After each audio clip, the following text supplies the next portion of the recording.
Hi, we're live. My name is Rebecca Martin. I am the managing editor of Femme magazine, and I'm also the festival director of Femme Short Film Festival. And I am so excited to be talking to the team behind the Fletcher, Cortland, Argyle universe. I guess that's what we'll call it. Just a little background before I start asking you guys questions. We premiered Fletcher, which was the first movie of the series, at our third edition of Femme Short Film Festival, and I just fell in love with it.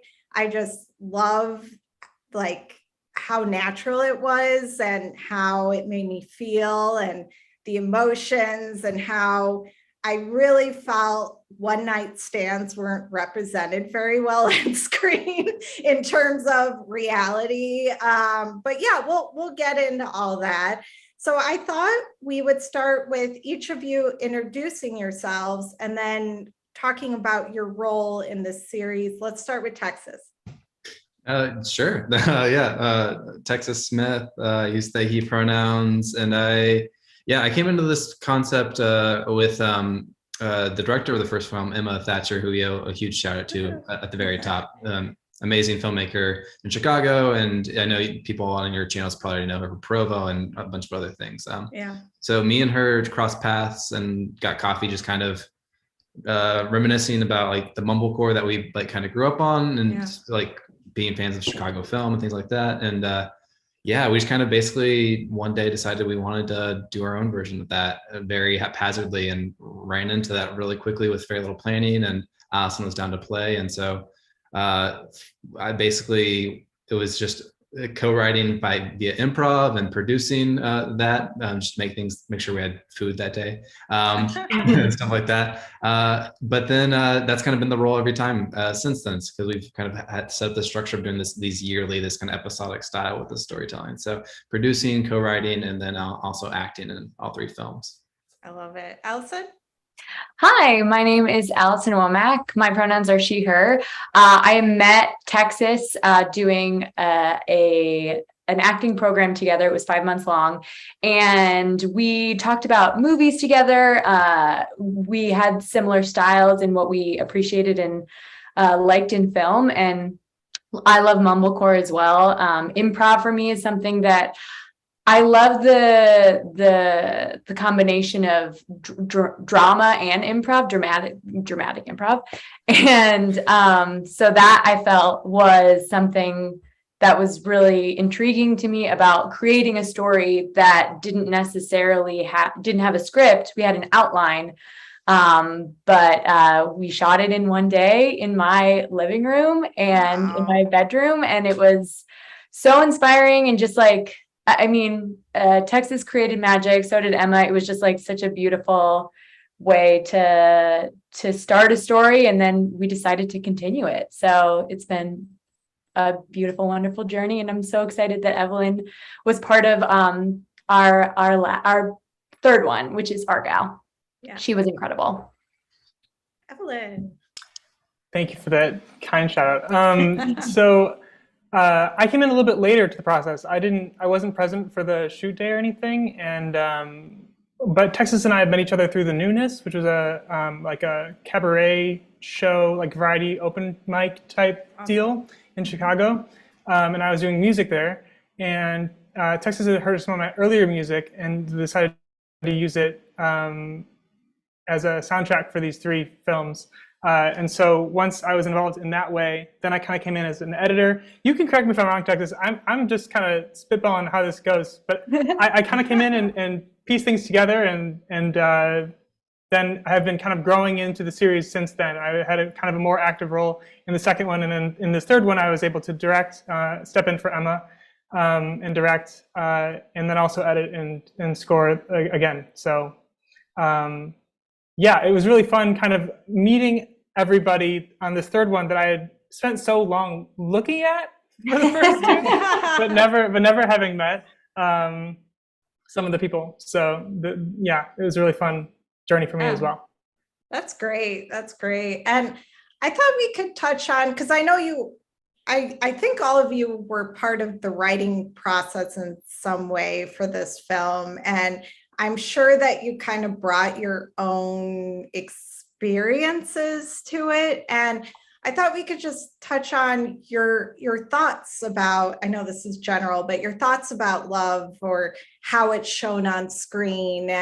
And what about these one night stands? I mean, I feel like honestly, Fletcher was the most realistic capturing of a one night stand.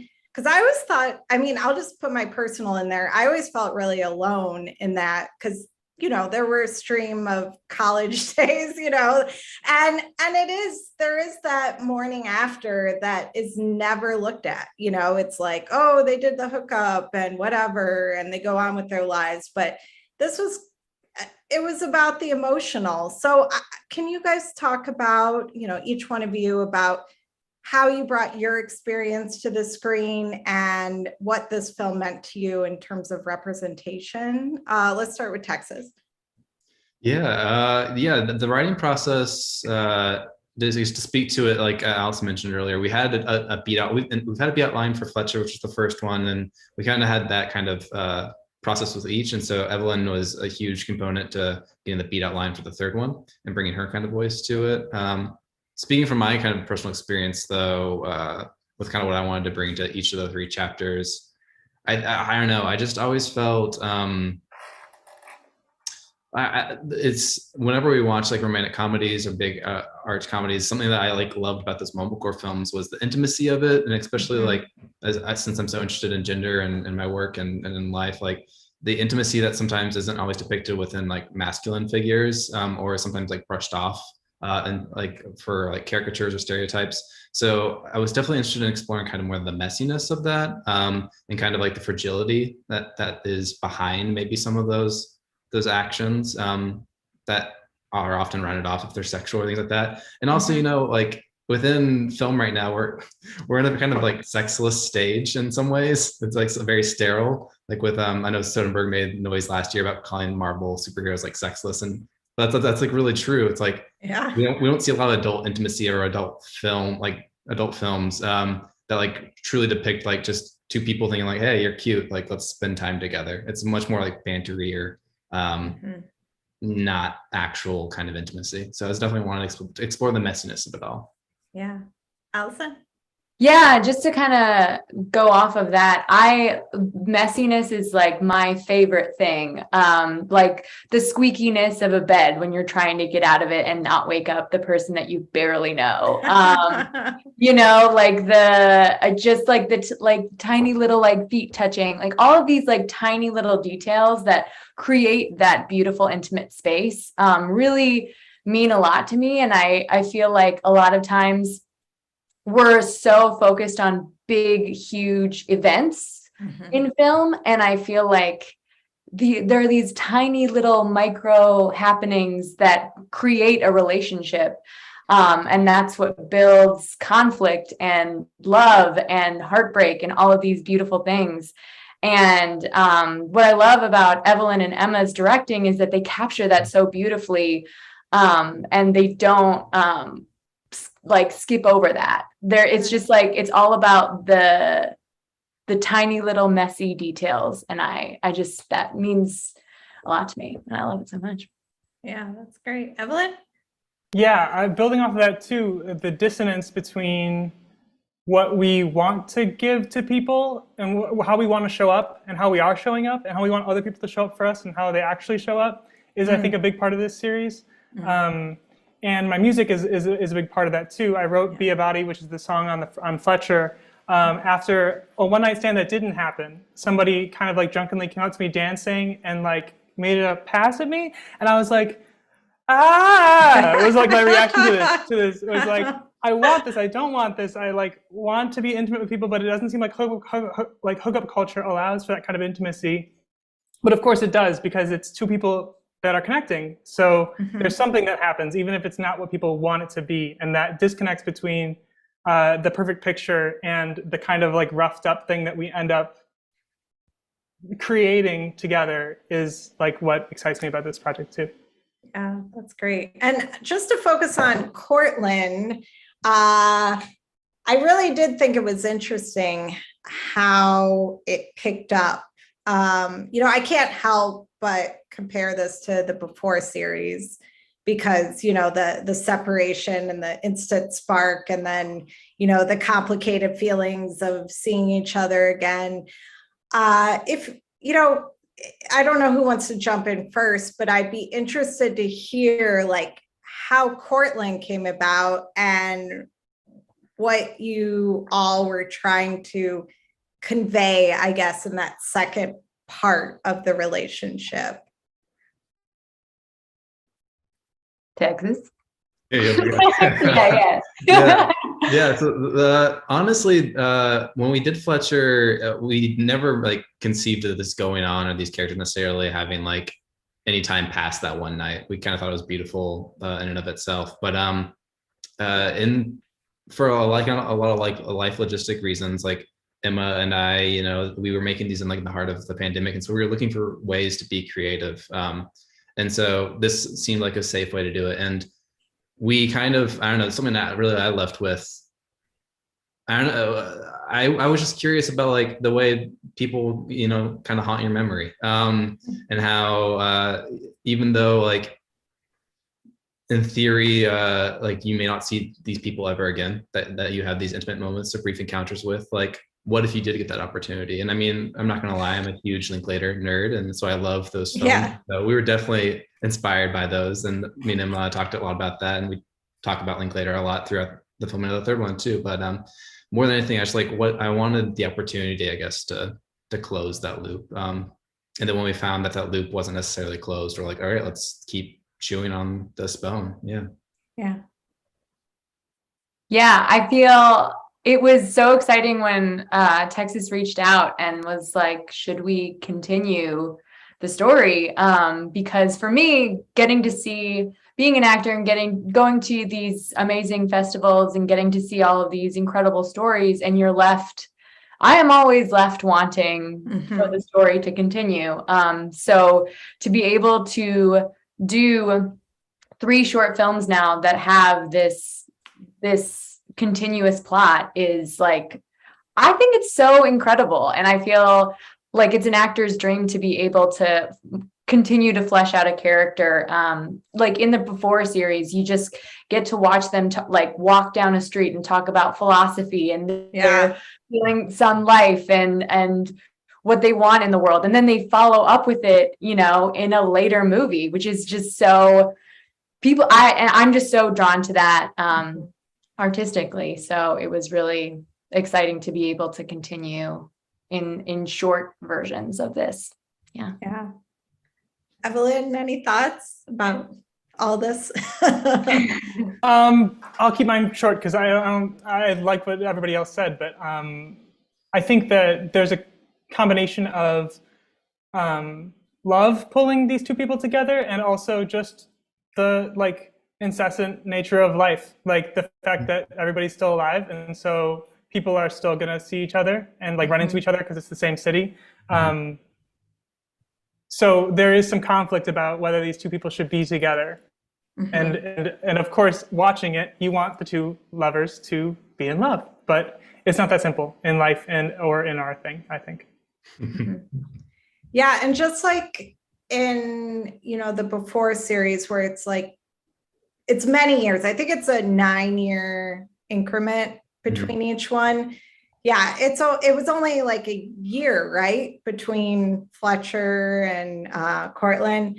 Even though it was a shorter time, I feel like people could relate in terms of how you've evolved since an instant spark. So I don't know how much you want me to go into plot and everything, but I definitely could relate, and you learn and you grow in relationships, and you could see that happened in both people. So can we talk about Argyle? Is that something we can talk about? Yeah, absolutely. Yeah. Okay. It hasn't had its formal premiere yet. So people stay tuned to watch it, but we can definitely talk about it. And we can talk about the plot of Cortland by all means. Yeah. Okay. Yeah, I mean, I think it's interesting. First, polyamory. I don't think that's represented enough on screen. Ma Belle, My Beauty. Have you seen that? I don't know if you have, but anyways, that film and your series are the only things I've seen in a cinematic narrative that touches on polyamory. And I thought that was an interesting choice because, you know, traditionally it's like one person, but to have your mind expand, like there's more than one person in this, and that's okay. Maybe we could talk about that because, you know, it's very underrepresented relationship on screen. Do any of you want to touch on that?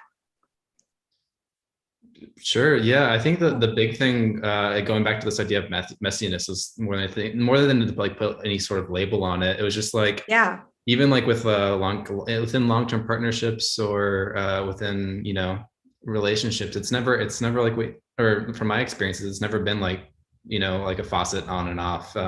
There's always folks that excite you in various ways and people you want to be near and etc. And so I think I wanted to explore that, and it wasn't necessarily intentional or like intellectual. It's just like, okay, well, let's explore this kind of sensations and these pullings we have and to various people, because it isn't, from my experience, just like, you know, plus and minuses.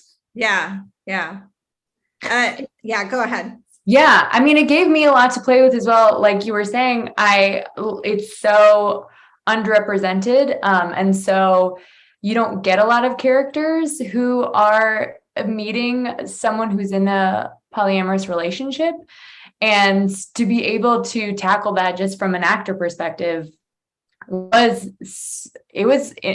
interesting. It was hard, but it opened up a lot of, because it's, you know, there's like, you feel a little bit guilty, but then you shouldn't feel guilty. And there's just all of these emotions that go into it because people aren't used to seeing that kind of relationship being navigated. So it was cool to be able to play with that. Yeah. And then, Evelyn, do you have any comments on that? No. I'll leave this one alone. Okay. Well, I could say, Allyson, I probably related to your character a lot because I have been, you know, put in some unconventional type of relationships, and it's difficult because especially when you fall for somebody so fast, you just are like, you don't want to think about them having, you know, passion and desire with somebody else because you feel like less than, or something's been taken away. And watching your emotional journey through it is really touching, especially in Fletcher when you're looking into that mirror, like you go in the bathroom and you can see it all over your face, how you're feeling. And it's so many different things. And can you talk about how, can you say the names of your characters again? I apologize for not having it right in front of me. So. Oh yeah. Skyler is my character. And then John. Yeah. I don't think we even necessarily bring them up. That's one style or a directorial or editorial choice we're excited about, like not actually name, like they have names, okay, they have yeah, lives, but we don't like shake hands and be like, hi, my name. We don't have the action. We want to just like get into the action, the messiness. Yeah. Okay, so we'll talk about Skyler. You know, you jumping into that role and those emotions and showing that. Yeah, I come from a Meisner-esque acting method. Yeah. That's what it's called, acting method. And so what they teach you is that you are this character under these circumstances. And so everything for you should be as real, like, you know, you're still aware that you're not the character, but that you need to do a lot of background journaling, anything that really gets you to feeling as that character, because you are that character. when the camera's rolling. And so I did a lot of journaling, talking with Connor, and like kind of just going through like my own experiences and feelings, and especially with something where the John is in a relationship, you know, you have to go through kind of like a change, and just kind of you feel so connected to this person, and then you feel angry, and then you feel guilty, and then you feel like you want to make up for it. So just kind of going through all of that, but also trying to be present. I'm rambling, but yeah. No, yeah, that's great. And it's interesting how Cortland ends, you know.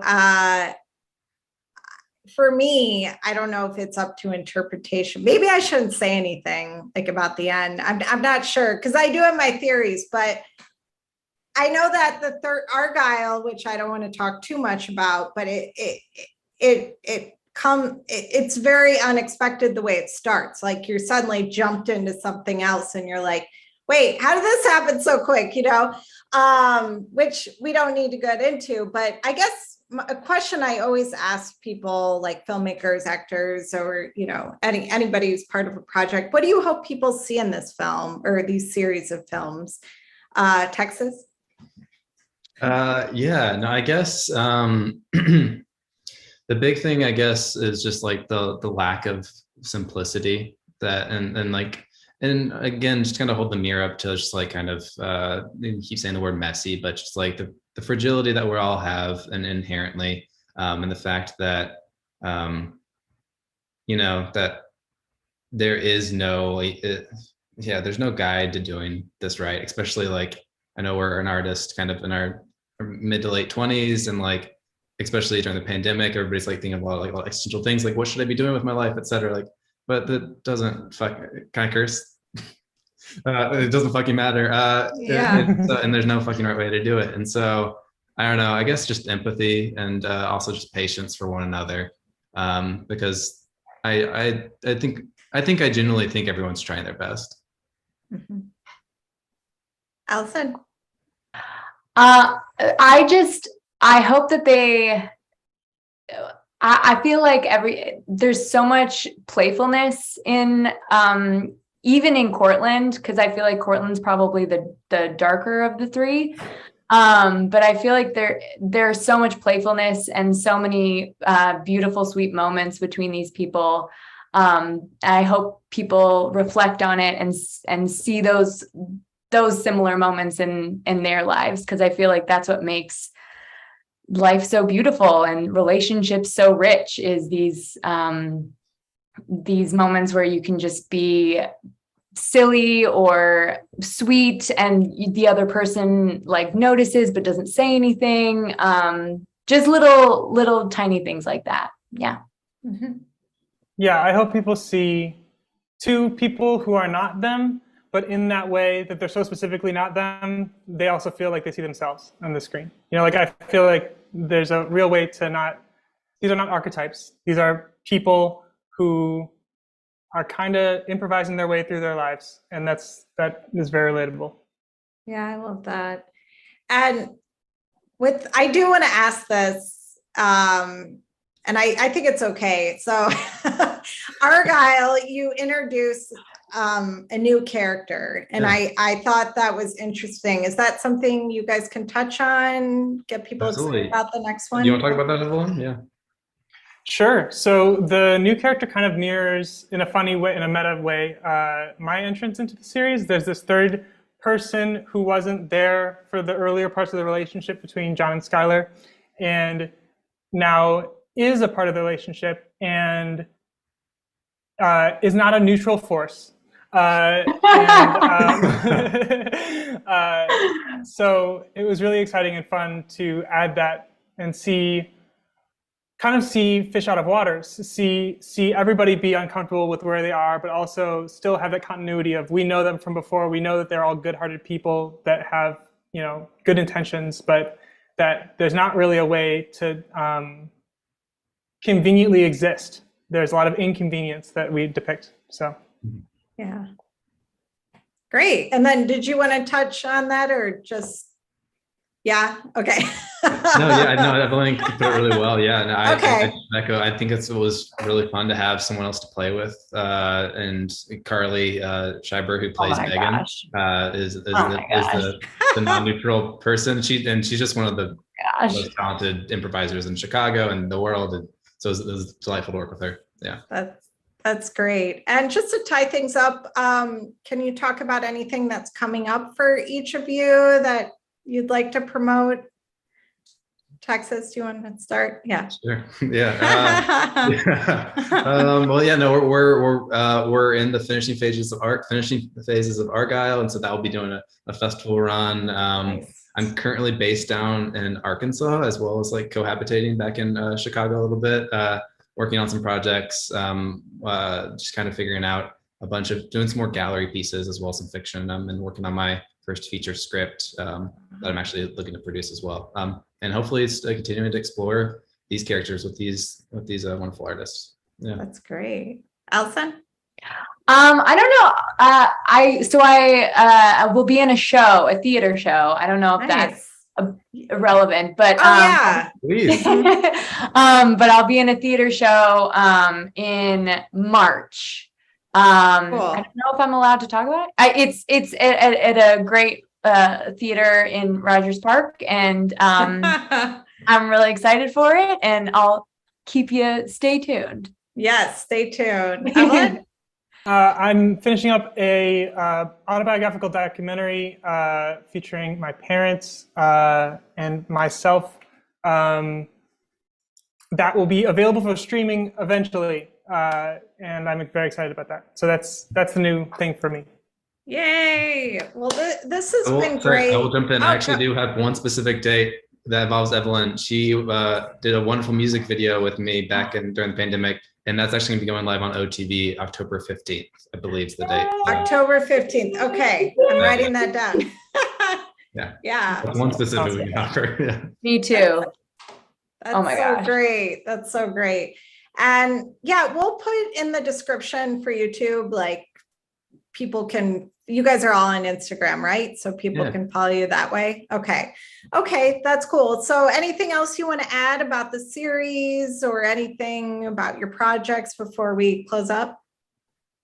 Just a huge thank you to you for having us and supporting us along the way the last couple of years. A huge shout out again to Emma. Emma. A huge spark to get us all going. And just thanks to these folks down here too. Yeah. Yeah, that's great. Well, thanks so much. Yeah, no problem. And it's always an honor for me to talk to people about their creative process and just seeing, new things. Well, things you haven't seen on screen before, like represented well enough. And I think you guys nailed it. So thank you for that. So, yeah. Oh,